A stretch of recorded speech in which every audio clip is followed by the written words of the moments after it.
محسوس کرتا ہوں کہ ہمارے ہاں جو حضور صلی اللہ علیہ وسلم کی احادیث میں پیشین گوئیاں ہیں، ہمارے ہاں کا جدید تعلیم یافتہ طبقہ ان کی طرف کوئی توجہ نہیں دیتا، بلکہ سمجھتا ہے کہ ادھر اس بے اعتنائی کا رویہ اختیار کرتا ہے کہ کوئی کیا باتیں ہیں، یہ آدمی کو کام کرنا چاہیے، یہ کیا پیشین گوئیوں کے بارے میں کیا دلچسپیاں لینا ہے۔ تو پہلے تو وہ یہ نوٹ کر لیں کہ پیشین گوئیاں صرف حدیث میں نہیں ہے، قرآن میں بھی ہے، قرآن میں یہ پیشین گوئی آئی ہے۔ فرق تو ہوگا حدیث کی پیشین گوئی اور قرآن کی پیشین گوئی کا۔ کیا فرق ہوگا؟ نمبر ایک یہ کہ قرآن کا تو ہر حرف جو ہے وہ یقینی ہے۔ حدیث کے بارے میں یہ ہو سکتا ہے روایت بالمعنی ہو، روایت کرنے میں کوئی لفظ تھوڑا بہت بدل گیا ہو، پھر حدیث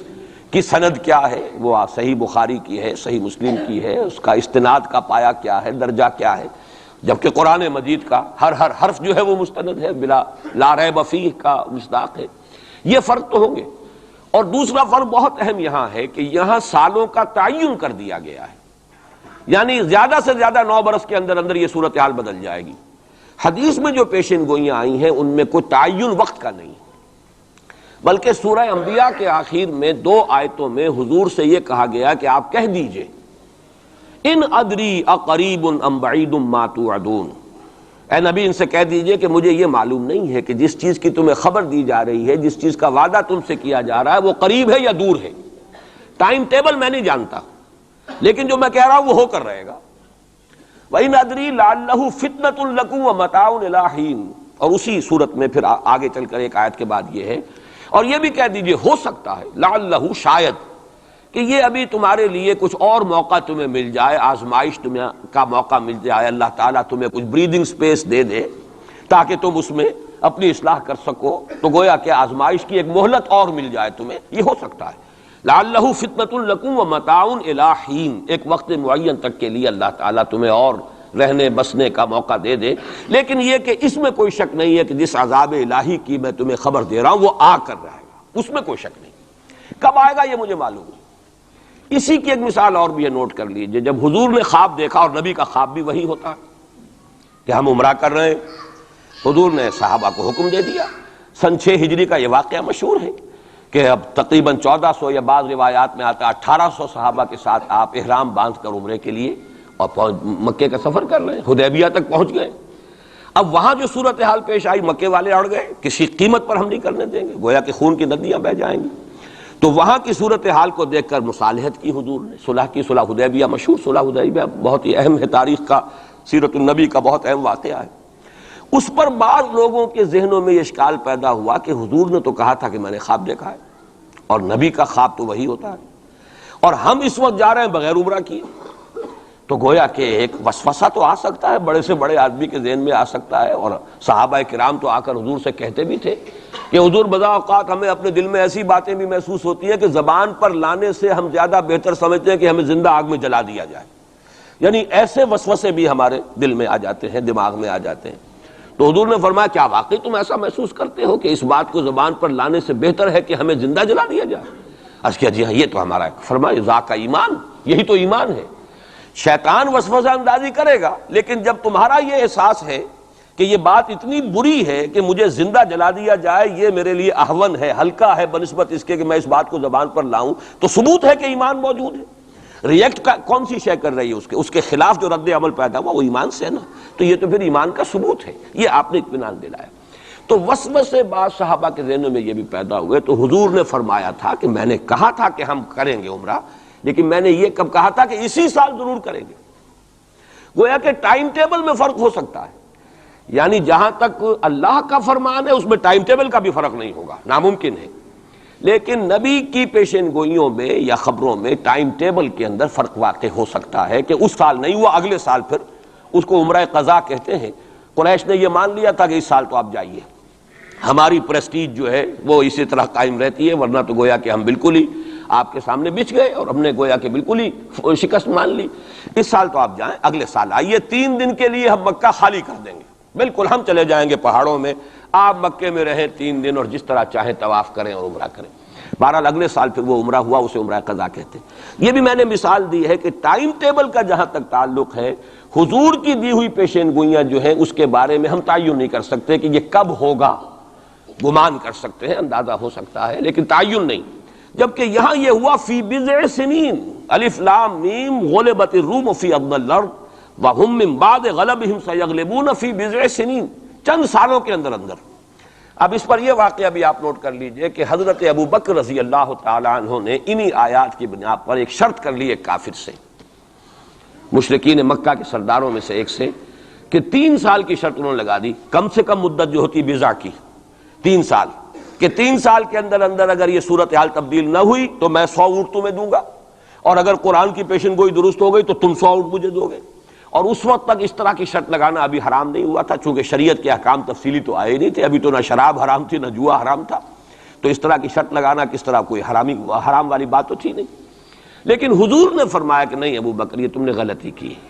جب بضع کا اطلاق 3 سے 9 تک پر ہوتا ہے تو تم 9 سال کی کرو، تم اونٹوں کی مقدار بڑھا دو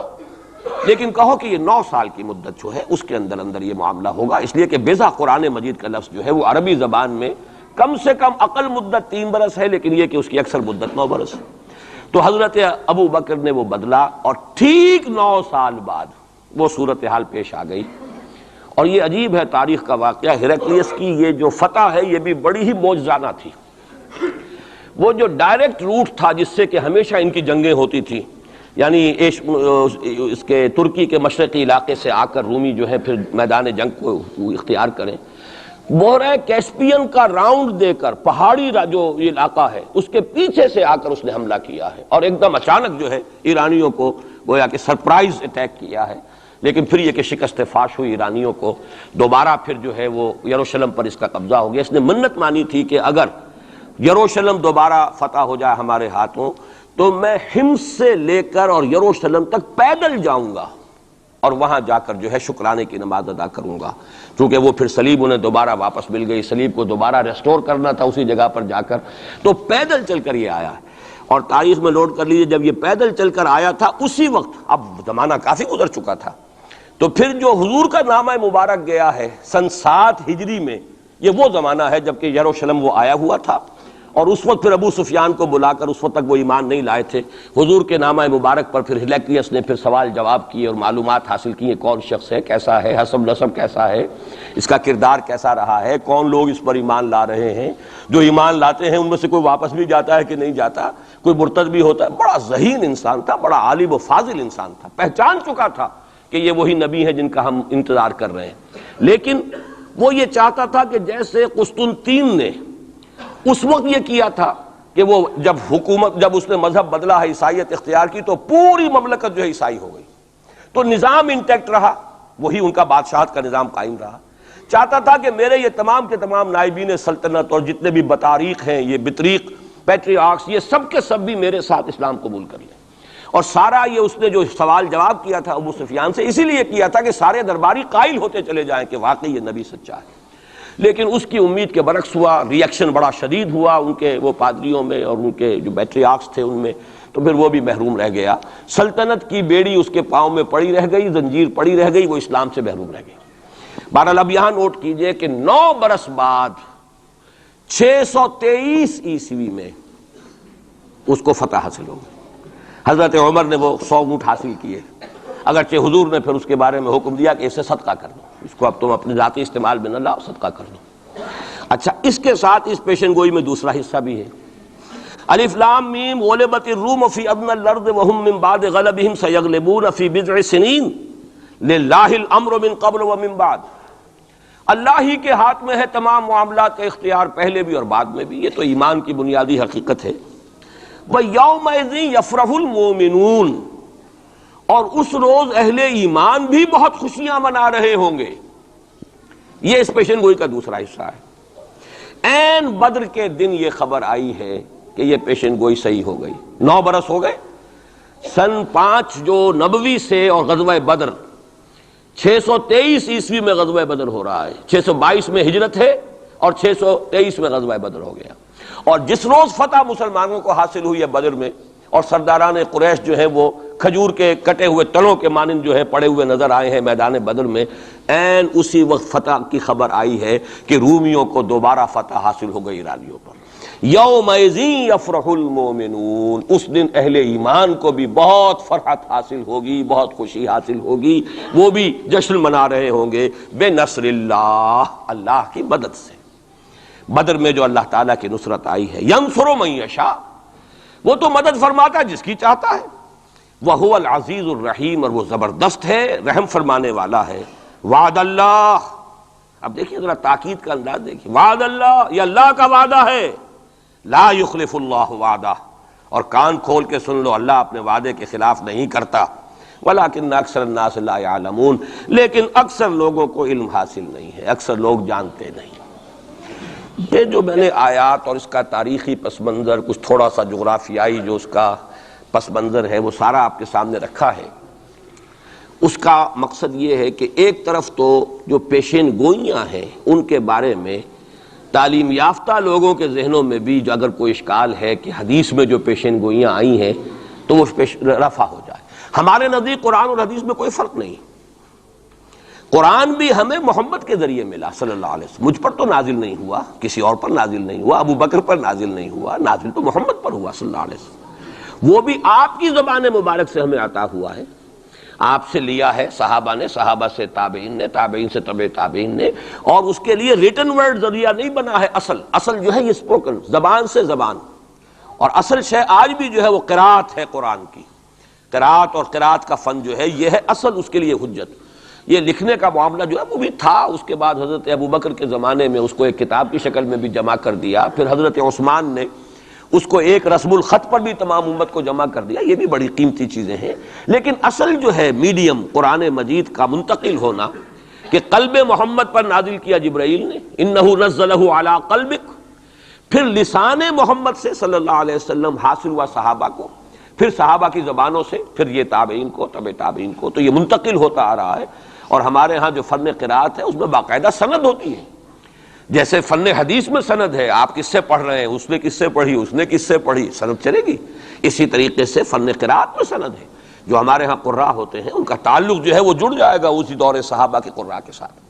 بہرحال اس وقت جو میں عرض کر رہا تھا کہ قرآن اور حدیث میں یہ فرق نہیں ہے، دونوں چیزیں محمد کی ادا کرنا، اور ہمیں معلوم ہے کہ حضور کو وحی صرف قرآن کی شکل میں نہیں ہوئی ہے، وحی خفی بھی ہوئی ہے،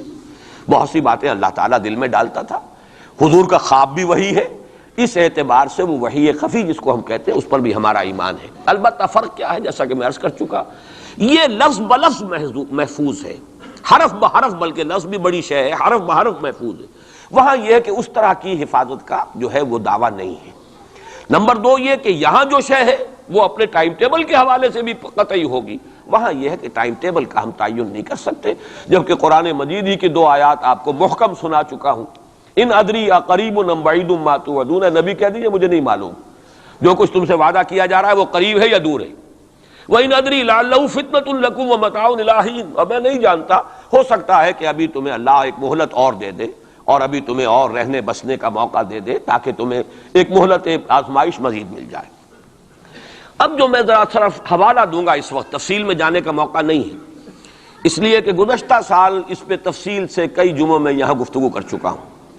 قرب قیامت کی جو پیشین گوئیاں محمد الرسول اللہ صلی اللہ علیہ وسلم نے ہمیں دی ہیں، ان کو نوٹ کر لیجئے کہ وہ 2 قسم کی ہیں۔ ایک تو خاص خرق عادت واقعات جو قرب قیامت سے زمانے میں ہوں گے، سورج کا مغرب سے نکلنا اور اسی طرح کی دوسری اور علامات ہیں۔ ایک تو وہ علامات ہیں جن کو ہم کہتے ہیں علامات قیامت، اس میں پوری کتابیں لکھی گئی ہیں، غالباً شاہ رفیع الدین رحمۃ اللہ علیہ دہلوی جو ہیں ان کی پوری کتاب اس کے اوپر موجود ہے، اس لیے کہ احادیث میں اس کی بڑی جو واضح نشانیاں ہیں وہ دی گئی ہیں۔ ایک یہ ہے کہ قیامت سے متصلاً قریب کے زمانے کے کچھ تاریخی واقعات کا تذکرہ ہے۔ یہ ہیں 2 چیزیں کہ جن کو میں نے کافی پچھلے دنوں یہاں بیان کیا ہے، اس وقت میں صرف اس کا حوالہ دینا چاہتا ہوں، اور وہ حوالہ کیا ہے؟ پہلی بات یہ ہے کہ احادیث نبویہ سے صراحت کے ساتھ ثابت ہے کہ قیامت سے قبل پورے کرۂ ارضی پر اللہ کا دین اسی طرح غالب ہوگا جیسے کہ حضور کے دست مبارک سے آپ کی اپنی حیات طیبہ کے دوران جزیرہ نما عرب میں غالب ہو گیا تھا۔ یہ قطعی بات ہے۔ حضور نے 5 ادوار گنائے، یہ حدیثیں ہم نے اس کے ٹیکسٹ بھی عام کیے ہیں، ندائے خلافت میں ان کے ٹائٹلز پر شائع کیا ہے تاکہ یاد کریں آپ حضرات ان حدیثوں کو، اس لیے کہ جو حالات اس وقت ہیں اور جو سامنے آنے والے ہیں بہت مایوس کن حالات ہیں، اور مایوس کن حالات میں پھر اگر امید کی کوئی ڈور جو ہے وہ ہاتھ میں رہے تو آدمی کو سنبھالا ملتا رہتا ہے، کہیں نہ کہیں کچھ امید بھی جو ہے کہ دامان خیال یار چھوٹا جائے ہے مجھ سے، وہ امید کا دامن جو ہے ہاتھ سے بالکل ہی